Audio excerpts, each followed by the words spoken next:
پاکستان امریکہ کو اڈے نہیں دے گا، دو ٹوک موقف پرائم منسٹر عمران خان کا.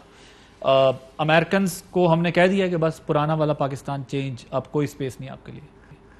میرا خیال ہے کہ اس پہ کافی لمبی ڈسکشن کافی عرصے سے چل رہی تھی.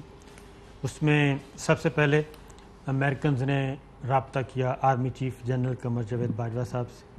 ان کے سیکرٹری اسٹیٹ جن کو وزیر خارجہ کہتے ہیں، ان کی طویل کالز آئیں.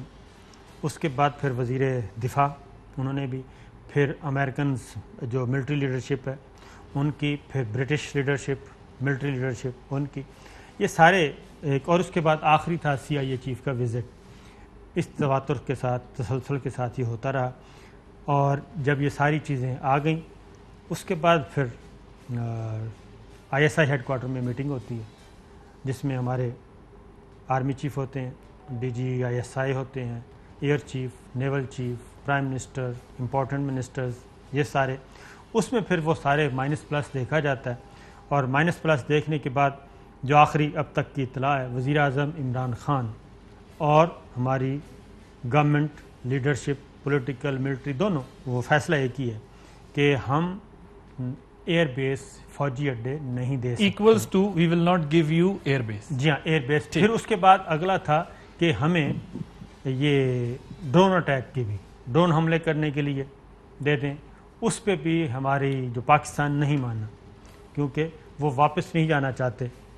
9/11 سے جو سلسلہ سٹارٹ ہوا تھا اور بڑی مشکل سے ہم نے ایئر بیس واپس لیا.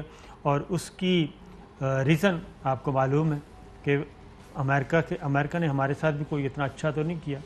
اب جب پیس ایگریمنٹ ہو گیا، پروسیس ہوا، سب کچھ ہوا، اب پھر ہمیں انڈر پریشر کرنے کے لیے مسلسل کوئی نہ کوئی حرکت کی نئی چیز لے کے آتے. فیٹف کی گرے لسٹ میں اگر ہم ہیں، ابھی تک نہیں نکلے، تو وہ صرف امریکنز کی وجہ سے نہیں نکلے، کیونکہ ڈونلڈ ٹرمپ کے ساتھ اس نے کمٹمنٹ کیا پرائم منسٹر خان سے اور اس کے بعد ہماری ملٹری لیڈرشپ سے.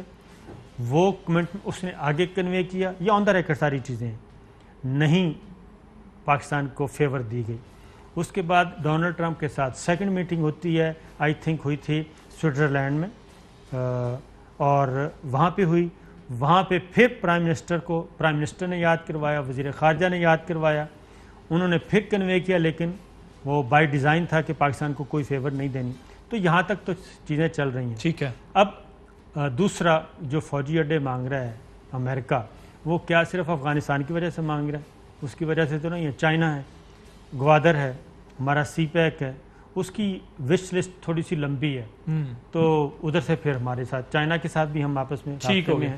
تو میرا اپنا خیال ہے کہ پہلے وزیر خارجہ کی سطح پہ کہا گیا، پہلے ترجمان نے کہا، پھر وزیر خارجہ نے کہا، اور اب پرائم منسٹر آف پاکستان نے کہہ دیا ہے کیٹاگوریکلی کہ ہم فوجی اڈے نہیں دے رہے. بالکل ٹھیک. جنرل صاحب، وزیر اعظم نے تو پوزیشن لے لی ہے کہ ہم آپ کو فوجی اڈے نہیں دیں گے. اب امریکنز کے ساتھ ہمارے پاس بات کرنے کو کیا آپشنز ہیں؟ کیونکہ دیکھیں، ایک تو فیٹف کا بھی حوالہ دیا صابر صاحب نے، فیٹف میں بھی ہم گرے لسٹ میں ہیں، وہ امریکنز کا اس میں انفلوئنس میٹر کرتا ہے، یہ بات ٹھیک ہے. IMF کے ساتھ بھی ابھی ہماری نیگوسیشنز ہونی ہے کئی چیزوں کے اوپر. ہمارا بجٹ تو آ گیا، اس پہ کچھ جو ریزرویشنز ہیں ادھر سے وہ بھی ہمیں پتہ ہے کہ وہاں بھی انفلوئنس، ویسے اس کی آفیشیل پوزیشن تو وہ نہیں ہوتی، لیکن بنتا ہے، بن سکتا ہے کسی نہ کسی تھرو. تو کیا ہمیں اس وقت کیا کرنا چاہیے؟ ہماری کیا پوزیشن ہونی چاہیے؟ واٹ از یور ٹیک آن؟ دیکھیے، بات یہ ہے کہ جو کچھ ہم نے فیصلہ کیا یہ بڑا میرٹ پہ اور بڑا درست ہے. اور اس کی وجہ یہ ہے کہ امریکہ نے پہلے کون سا ہمیں وہ جن چیزوں کا ہم بات کر رہے ہیں، فیڈف یا IMF، ان میں ہمیں کوئی فیسیلیٹیٹ تو نہیں کیا انہوں نے، ہم پھنسے پڑے ہیں اسی طرح. دوسری طرف یہ ہے کہ امریکہ کی بہت بڑی پرابلم یہ ہے کہ فائدہ آپ سے اٹھائیں گے، لیکن اس کے جو فوائد آگے یا آپ سے سہولت لے کے تو فیسیلیٹیٹ کریں گے بھارت کو. یہ ان کی پالیسی ہے کہ ساؤتھ ایشیا میں انہوں نے بھارت کو ایڈجسٹ کرنا ہے، یہاں پہ ان کو انہوں نے رکھنا ہے ایز اے لیڈنگ پاور. اور پہلے بھی ہوا کہ ہماری ساری قربانی کی وجہ سے یہ افغانستان میں پہنچے، انہوں نے پاؤں رکھا، بعد میں بھارت کو وہاں سیٹل کرنا شروع کر دی. دوسرا ان کا جو ایشو ہے بہت بڑا، وہ یہ ہے کہ ان کی عادت ہے ڈو مور کی. آج آپ بیسس دے دیں اور سمجھیں کہ شاید ہم نے بڑا کام کر دیا اور یہ مطمئن ہو جائیں گے اور ہمیں کو فیسیلیٹیٹ کریں گے، یہ نہیں ہوگا.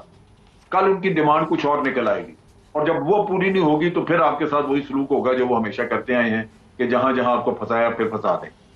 لہذا پہلے ہی اس چیز سے نکل جانا بہتر ہے. تیسرا ایشو یہ ہے کہ بھارت کے ساتھ ان کے کوئی 10-11 کے قریب ایگریمنٹس ہیں مختلف قسم کے, جن میں سے بیسس کے شیئر کرنے کا بھی ہے کہ ایک دوسرے کے بیسس شیئر کر سکتے ہیں. وہ وہاں کیوں نہیں جاتے؟ یہاں بھارت کے ساتھ ایگریمنٹ کر کے بھارت کے ساتھ ہر چیز طے ہے. آپ نے ڈیفنس ہو یا کوئی بھی چیز ہو, فائدہ پہنچانا بھارت کو, ایگریمنٹ اس کے ساتھ, نیوکلیر کوآپریشن اس کے ساتھ, بیسز آپ پاکستان سے مانگ رہے ہیں جس کے ساتھ آپ نے کیے کچھ نہیں. ہمارے تو سیکورٹی انٹرسٹ لگاتار وہ سیکریفائس کرتے رہے, اس کی تو توجہ ہی نہیں ہے ادھر. ٹھیک ہے, ٹی ٹی پی وہاں پہ تھی, ٹی ٹی پی وہاں پہ تھی. اب افغانستان میں یہ 20 سال بیٹھے رہے, انہوں نے کیوں نہیں ٹی ٹی پی کو ختم کیا؟ وہاں کچھ کیا؟ کچھ بھی نہیں کیا. اور پھر ان کے ناک کے نیچے بھارت یہاں پہ سارا ٹیررزم کراتا رہا. انہوں نے ایک دفعہ بھارت کو منع نہیں کیا کہ یہ نہ کرے.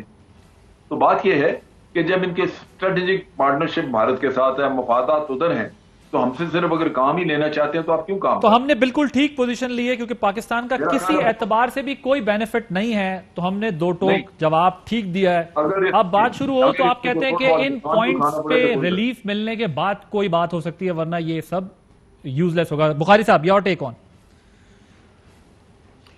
دیکھیے, پہلی بات تو یہ ہے کہ میں لارجلی دونوں ہی ساتھیوں کی گفتگو جو ہے اس کے ساتھ اتفاق کرتا ہوں, لیکن 2-4 باتیں کرنا بہت ضروری ہیں. پہلی بات تو یہ ہے کہ امریکہ جو مطالبہ کر رہا ہے وہ 2002 کا ایگریمنٹ ہے, جس کے تحت ہم it was binding on Pakistan کہ ہم ان کو فیسیلیٹیشنز دیتے رہیں. بیسز کی بات تو بہت بعد میں ہوئی, اور صابر شاکر صاحب نے بالکل ٹھیک کہا, جس طرح ہم نے جیکب آباد کی ایئر بیس ان سے خالی کرائی ہے by sending the troops there and giving them the ultimatum, وہ ہمارے سامنے ہے وہ سب کچھ. لیکن اور بہت ساری چیزیں اس ریجن میں ہو رہی ہیں. روس نے امریکہ کے بڑھتے ہوئے اثر و رسوخ کے تحت ہندوستان سے اپنی وہ نیوکلیئر سب مرین واپس لے لی ہے. جن صاحب بیٹھے ہوئے میری بات کی تصدیق کریں گے. اور جو ریڈار کا کور تھا ان کو, وہ بھی انہوں نے سسپینڈ کر دیا ہے یا ختم کر دیا ہے. میں ایک تو سلوٹ پیش کرنا چاہتا ہوں عمران خان کو اس جرت کے اوپر, جس جرت سے اس نے نو مور کا سلوگن منہ پر دے مارا ہے ان کے جو ہمیں ہمیشہ ڈو مور کی نصیحت کرتے تھے. اتنی جرت جو ہے وہ آج تک میں نے نہیں دیکھی. ہمارے بڑے بڑے الیکٹڈ لیڈر, بڑے بڑے جگادری سے ایک چھوٹی موٹی آپ کو مثال مل جاتی ہے ذوالفقار علی بھٹو کے دور کی, لیکن اس کے بعد سے تو ہم سوائے ان کی خدمت کرنے کے علاوہ اور کچھ نہیں کرتے رہے.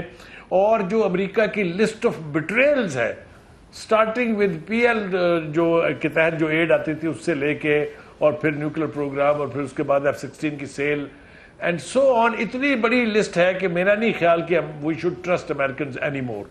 تو عمران خان صاحب نے یہ بہت سوچ سمجھ کے فیصلہ کیا, جیسا کہ صابر شاکر نے کہا کہ بڑی ہائی لیول میٹنگ ہوئی تھی.